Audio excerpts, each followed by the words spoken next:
बीते 5 सालों की सरकार को अगले 5 साल के लिए फिर से कैसे लाया जाए, इसका पूरा दम भरा है आज बीजेपी के राष्ट्रीय अध्यक्ष जेपी नड्डा ने। इस वक्त हमारे साथ हैं सर, बहुत स्वागत है आज तक पर आपका।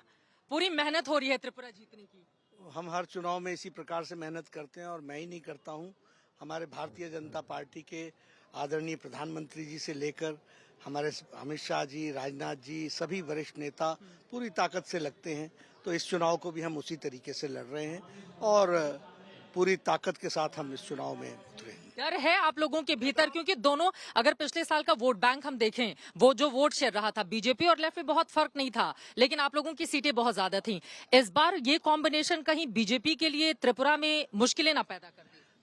चित्रा जी, आप भी यही हैं, हम भी यही हैं। चुनाव के नतीजे आएंगे, आपके ध्यान में आएगा कि ये मैथमेटिक्स कर रहे थे, केमिस्ट्री कुछ और थी। लोग भारतीय जनता पार्टी को सपोर्ट करना चाहते हैं, मोदी जी को ताकत देना चाहते हैं, मोदी जी के द्वारा चलाई गई योजनाओं को कंटिन्यू करना चाहते हैं, अपना विकास चाहते हैं, त्रिपुरा का विकास चाहते हैं और इसलिए वो इन भ्रम में फंसने वाले नहीं हैं और नतीजे भी इन बातों को। आप इतने आत्मविश्वास से भरे हुए मुझे दिखाई दे रहे हैं। आप लोगों को डर लगता है चुनावों से? नहीं लगता है? आप कह रहे हैं कि कॉम्बिनेशन कोई भी बन जाए, बीजेपी की ही सरकार बने। चित्रा जी, ये लोग चुनाव तब लड़ते हैं जब कोड ऑफ कंडक्ट लगता है। मैंने बार बार बोला, हम चुनाव उस दिन तैयार कर लेते हैं जिस दिन हमको मैंडेट मिलता है। अगर विपक्ष का मिलता है तो विपक्ष का काम पकड़ लेते हैं, अगर हमको सरकार चलाने का मैंडेट मिलता है तो हम सरकार चलाते हैं और उसी दिन से हम काम शुरू करते हैं। 24/7/365 हम काम करते हैं मोदी जी के नेतृत्व में। तो जो हमेशा पढ़ने वाला विद्यार्थी होगा उसको परीक्षा के दिन डर क्यों लगेगा?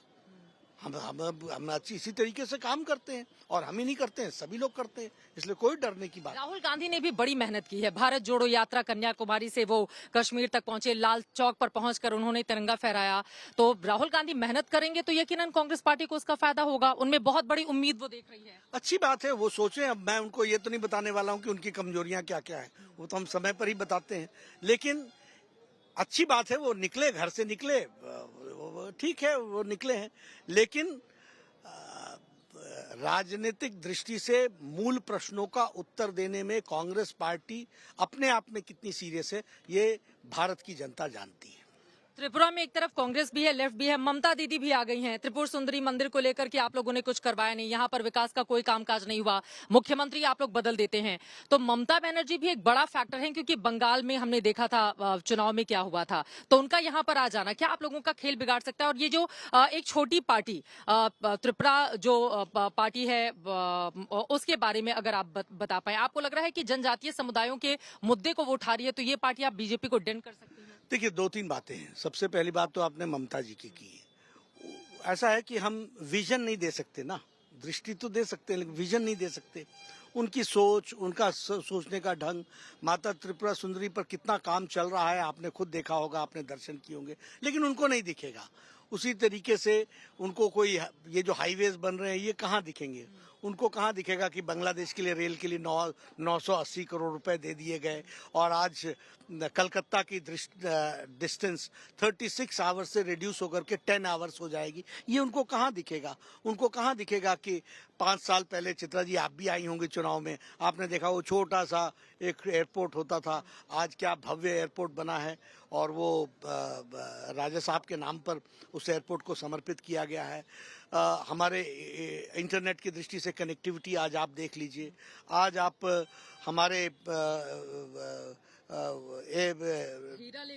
हीरा लेकर के हाईवेज लेकर के चले, इंटरनेट लेके चले, रेलवेज आप देखिए। अगरतला कभी सोचता था कि ऐसा उसका रेलवे स्टेशन होगा, इस तरीके का विकास का काम होगा? ये सब काम चले हैं। लेकिन हाँ, ममता जी को दिखेगा नहीं, उनको दिखेगी कौन कास्ट है, कौन धर्म है, कौन क्या है, यही दिखता है। तो उनकी सोच वहीं तक रहेगी। जनजातीय समुदाय क्या एक बड़ा फैक्टर? जहां तक जनजातीय समुदाय का सवाल है, जनजातीय समुदाय भी जानता है कि आदिवासी भाइयों के लिए जितना काम मोदी जी ने किया है उतना किसी ने नहीं किया है। और आदिवासी भाइयों का नियम कानून की दृष्टि से भी देखा जाए तो वह केंद्र सरकार ही करने वाली है।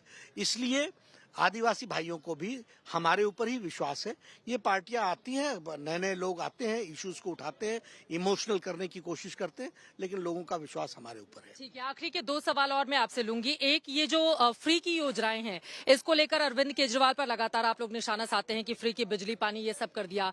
जब जेपी नड्डा जी त्रिपुरा आकर उसी तरह की घोषणाएं, आपने फ्री में स्कूटी देने की बात कही, महिलाओं को फ्री में 2 सिलेंडर देने का वादा किया, और भी मैं देख रही थी सिलसिलेवार तरीके से, तो बीजेपी भी फ्री की योजनाओं के जरिए एक आदत नहीं डलवा रही है क्या? जी, आपने बहुत अच्छा प्रश्न पूछा है।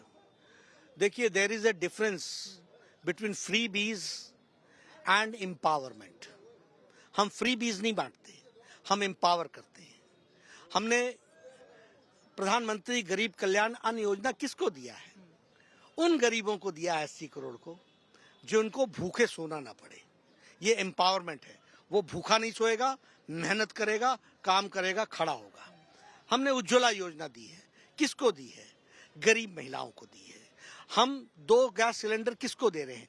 जो उज्ज्वला के पात्र हैं। हम 5 लाख को 10 लाख किसको दे रहे हैं? हम किसी अमीर आदमी को नहीं दे रहे हैं, हम किसी इनकम टैक्स पेई को नहीं दे रहे हैं। हम उन लोगों को दे रहे हैं जो अपने बच्चों को अपनी बीमारी छुपाते थे, ताकि अगर बच्चे को पता चल जाएगा कि बीमार हूं मैं, मेरी माता जी बीमार हैं, तो वो इलाज में लग जाएगा और उसका जमीन बिक जाएगी, खानदान खराब हो जाएगा। ऐसे लोगों को कैंसर से बचाना, बाईपास सर्जरी कराना, ये एम्पावरमेंट है। उसी तरीके से अगर आप देखिए, प्रधानमंत्री ये स्वच्छता अभियान में हम टॉयलेट्स दे रहे हैं। किनको हम टॉयलेट्स दे रहे हैं? उनको दे रहे हैं जो खेतों में जाती थी बहनें। वो नहीं, किसको इच्छा होती है कि वो अपने डिग्निटी के साथ हर दिन कॉम्प्रोमाइज करें, लेकिन वो कॉम्प्रोमाइज कर रही थी। और इनकी संख्या मालूम है चित्रा जी? 12 करोड़। यहाँ पर मुझे मालूम नहीं, लेकिन वो 4 लाख से ज्यादा थी। तो ऐसे लोगों को टॉयलेट देने का मतलब है लाइफ विद डिग्निटी। तो हम जो करते हैं, स्कूटी किसको दे रहे हैं? मेरिटोरियस स्टूडेंट को। क्यों? ड्रॉप आउट्स नहीं होने चाहिए। सेपरेट बच्चों के लिए, गर्ल्स के लिए टॉयलेट्स बनने चाहिए। ड्रॉप आउट का कारण क्या था? इनको 70 साल में नहीं पता चला कि लड़कियों के लिए टॉयलेट्स नहीं है, इसलिए ड्रॉप आउट्स हो रहे हैं। उनके लिए हमने सेपरेट टॉयलेट्स बनाए। आज हम उनको मेरिटोरियस स्टूडेंट्स को हम स्कूटी देंगे। आज गरीब परिवारों को 50,000 रुपए का बॉन्ड देंगे ताकि वो विकसित हो। ये है एम्पावरमेंट। चलते चलते एक आखिरी सवाल। कल पीएम ने लोकसभा में 88 मिनट तक बोला, आज वो 85 मिनट तक बोलते नजर आए। बड़े शेरो शायरी वाले अंदाज में आज भी हम सब ने देखा कि कीचड़ में से कमल किस तरह से खिलेगा, उसका उन्होंने जिक्र किया। तो प्रधानमंत्री ने, क्या आपको लग रहा है कि लोकसभा और राज्यसभा दोनों में अपने संबोधन के जरिए 2024 के लिए एक बड़ा एजेंडा फिक्स कर दिया है? ऐसा देखिए, प्रधानमंत्री मोदी जी सिर्फ 2024 ही नहीं देखते हैं।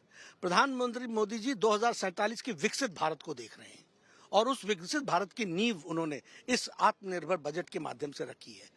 और यह लार्जर टारगेट्स लेकर के चलते हैं। भारत की तस्वीर बदलनी चाहिए। हमारी तस्वीर बदले न बदले, हम इसकी चिंता नहीं। चलिए, बहुत शुक्रिया अध्यक्ष जी आज तक से जुड़ने के लिए और इस महत्वपूर्ण सब्जेक्ट पर बातचीत करने के लिए। बीजेपी के राष्ट्रीय अध्यक्ष जेपी नड्डा को आप सुन रहे थे। उन्हें और भी कार्यक्रमों के लिए जाना है। त्रिपुरा में बीजेपी ने पूरा जोर लगा दिया है। अब इस जोर का रिजल्ट जब चुनावी नतीजे आएंगे तभी पता चल पाएगा। कैमरा पर्सन संजय कुमार के साथ चित्रा त्रिपाठी, अगरतला आज तक।